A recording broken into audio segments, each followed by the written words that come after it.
Not much of a future in store for my husband, my child, or myself. I don't see any point in my writing into the papers. It's not going to do any good, no more than haunting the local TD and councillor has done. You get the same treatment all the time. Anyway, people just read the papers and forget the stuff that doesn't make big headlines, or those who don't find themselves in these circumstances naturally don't care. I'll admit this.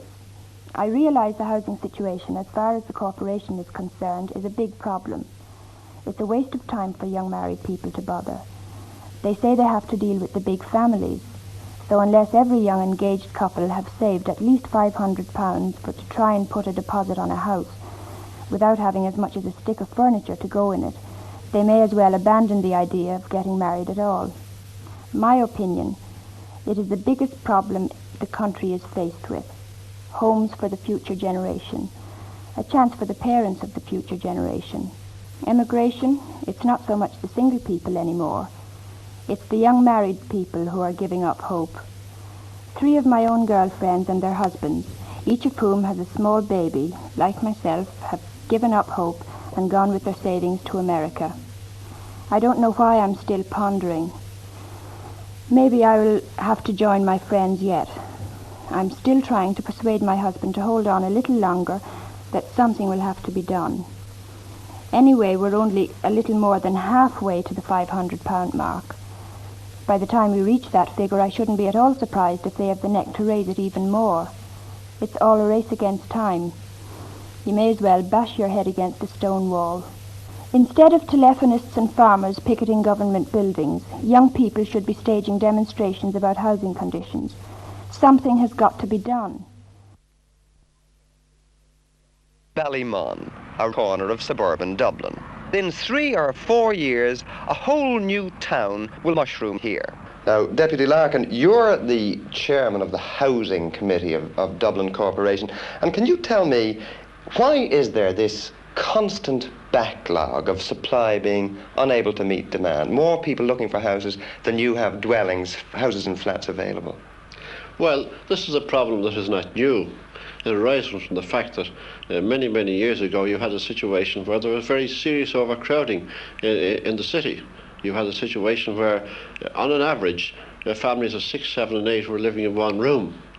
But as a result of the efforts, both local and national, since the early period, the late 30s and late 40s, the situation has changed dramatically.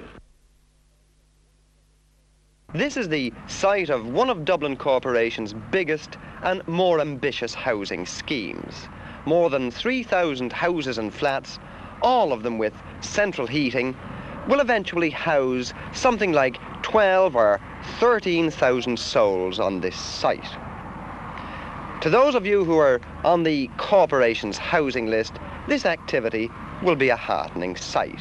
For those who have the priorities and the means, for families living in overcrowded conditions or in dwellings which are adjudged unfit for human habitation, this great scheme and others like it rise like beacons of hope in a landscape which all too often is very short in that commodity.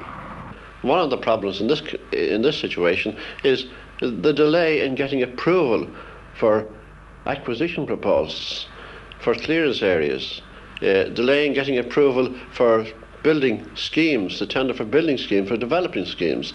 And very frequently the situation arises from the shortage of finances. In the case of Dublin Corporation, it was many years since they were able to finance their own schemes. Now, all over Ireland, or at least in urban areas, there's a chronic lack of cheap housing for what local authorities call the working classes. I'm not talking about people who can afford to pay £3,500 for a house, or £5,000, or £8,000. I mean council or corporation houses, local authority dwellings, which, broadly speaking, can cost as little as 3 shillings a week for a single room to over £5 a week for a 6-room dwelling. But your chance of renting one of these homes depends on a variety of circumstances which are very carefully laid down by the Minister for Local Government. And they fall into a number of broad categories. 1, someone who's displaced from what the corporation calls a reserved dwelling. 2, families in overcrowded conditions where there's TB in the family, or in one room where children have reached the age of 12 years. This is what's known as sexual overcrowding. 3, families in houses which have been condemned as unfit for human habitation. And 4, general overcrowding. This means where there are about a dozen or more people living in possibly 1 or 2 rooms. But even so, the young and the not so young married couples are finding it difficult or sometimes impossible to get suitable homes in spite of loans and legislation, grants and differential rents which are available. This is a human problem, a problem of tensions and difficulties, of despair sometimes, of hopelessness, of inadequacy. I bought a caravan and we moved into Proby Square in Blackrock, and the corporation came after us then for being there. They said some people around objected to our site and that we'd have to find somewhere else. Well, we just had to go away and again and start looking again for another site. So we've been here a year and we want to do the site a year. My husband goes out to work at 3:30 in the morning, and then he comes back in at 8:30 for his breakfast, and he wants to go to sleep. He can't go to sleep because I have to do washing and all the rest of it. I found empty houses that need repair, which I wouldn't mind doing myself because I'm not afraid to work. And then we went out. We asked about a loan on a house, and they gave us loan forms, and we went out and looked for a house at a 275. It was their loan, and we got a house at 250. But the ground rent on their house had to be £10. Ours was 12. Well, I went back in about this, and they said that wouldn't do. So I went to see a TD about this and asked him, could he do anything for me? He said he couldn't. He said, my best way around that would be to go back home, save up £500, and give this as a backhander to the ground landlord to get the ground rent reduced on paper. Well, I mean, I haven't got £500 there. There's no way of saving £500 then. And by the time I would save £500 to the house would be gone up to blazes altogether. They tell you to come to them. At least that's my opinion. They tell you to come to them when you have a house, but it's no use.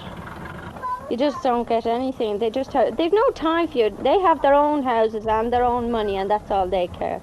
I think that criticism is completely invalid. A councillor can be of assistance because councillors are aware of how the priorities are at a particular time. They can be aware because of the reports, because of the discussion, where likely families of 3 or families of 4 or families of 5 may be offered accommodation. They may be able to advise people that if they put their application down for a different area, there's a better chance. For instance, if somebody insists on being listed for Cabra, and at the particular time there may be houses available in Coolock, that they may lose an opportunity of being offered accommodation. On a wet day now, when the baby comes in and I'm asleep, well, I get up shouting at him naturally, when he wakes me up. And then the same thing when I'm going out in the morning, I wake both of them up. There's a toilet here and running water. And that's all. That's all. No bathroom, no bathroom, shower, nothing like that. Even the clothes we have to wear now, my wife has to take them to Concern and to do it to my mother. I bring them up to my mother's car and them, we've no electricity. Well, the council are not doing their jobs, obviously, because if I had as many people crying after me in my job, I wouldn't last a week. I mean, I'm waiting now to finish paying off my debts on this, and I intend to emigrate. Because there's no use here. There's no use looking for a house here at all. It's like living in a leper colony, You're waiting for God to come, but he's not coming. I can tell you that. It's perhaps a bitter irony that within 50 yards of this man's caravan, a scheme of local authority houses is being built. But that's very poor consolation to him, because his caravan is within the Dublin County Council area, whereas just across the road where the houses are being built, it's the area of the Dunleary Borough Corporation. But let's look at the facts. Since 1948, Dublin Corporation has built more than 21,000 new dwellings and has made nearly 12,000 loans for house purchases. Borrowers still owe more than £12 million on these loans at the moment. In this year of 1966, there are 1,644 corporation dwellings available, but there's a waiting list of just under 5,000 applicants trying to get into them. The statistics of money spent and efforts made by the corporation are naturally impressive. Since 1922, it's spent more than £58 million on dwellings. And this year, of course, we've been told, the corporation, that the capital budget has been very seriously slashed. And this hasn't only affected our own direct house building, but it's affected substantially the people who want to borrow money from the corporation to build houses for themselves or to purchase their own houses. They've been affected even more so by this credit squeeze. A moment ago, I told you that there were 5,000 approved applications on the Dublin Corporation housing list. And in terms of people, that represents something like 19,000 men, women and children. But how many more men and women and children in this capital city of ours cannot get on that list? Cannot get on it because they don't qualify under the statutory regulations which are laid down. We got a furnished flat and we were in it for, well, nearly 2 years, and by that time we had 2 children. The landlady, some of our family have come back from England, and she asked us to leave very politely, and so we had to move out last Friday, and we were to move up with our mother-in-law, but unfortunately she got sick and some kind of an infection, and the children couldn't go up. So we had to move out on the Friday, and my mother here took us in here in this house, which is a 2-bedroomed house, and there's 5 of my own family and 4 of us. So you can imagine it's quite crowded. A family that have adequate living accommodation can feel they're part of the community, whereas the families who are separated, living with married man living with his mother and his wife living with her mother, and maybe a child between one and the other, this is no way for us to go on in a civilised community. I've applied to the corporation a number of times, but they told me that families of 2 have no hope for a house in the near future because there's so many families in town in tenement houses and condemned dwellings who get priority over this. Exactly. Well, now, what about a grant? Have you tried to get a grant from the corporation, perhaps to buy your own house? A grant for me is impossible because I don't get the wages, and I'd never be able to pay repayments on my own house. So really now you're thinking in terms of a flat rather than a house? Well, a flat at the moment is my only hope, but there again they're very difficult to get. A furnished or an unfurnished would do me, but in both cases the rent is far too high for me. Criticism of people who are in need of accommodation and the failure to provide accommodation, the criticism is justified either whether it's against the corporation or against the Department of Local Government. Does the fact that you've got 2 children have any effect at all, do you think, on the difficulty of getting certainly, yeah. Well, you go to a flat and you inquire about it, and they have you got any children? Yes, I have 2. Well, I'm very sorry. Or 6 guineas. So that's... Now, it is hoped that in the cases of a family of man, his wife and 2 children living in one room, there's hope that within a few months' time that they would have a reasonable hope of being offered accommodation. That's because at this particular time the number of dwellings under construction, that's direct by the corporation, and in Ballymun by the National Building Agency for the corporation, are fairly high at this moment. Yes. And they probably remain high next year. But the corporation at the present time, and this is a matter of concern, are starting to become land hungry, shortage of land to continue schemes. Well, what do you feel you can do now about this whole situation? Well, at the moment I'm deadlocked. The only thing I can do is each night look at the paper and hope that I can come up with something there that I can afford, or I've told all of my friends if they heard of anything to put me in the picture. Do you feel it's pretty hopeless, this whole business? Well, I feel right now it is very hopeless. Myself and my wife are very dejected, and we can't see anything coming in the near future. There's two bases on which there's hope. In the next year or so, there should be a fairly substantial reduction in the number on the waiting list, unless the population grows fairly rapidly. If there's encouragement given to people to purchase their own house, the money's made available, the ground's made available. But beyond that, it'll depend on whether we get the ground to continue resources. And a lot depends then on the control that is exerted by the Department of Local Government.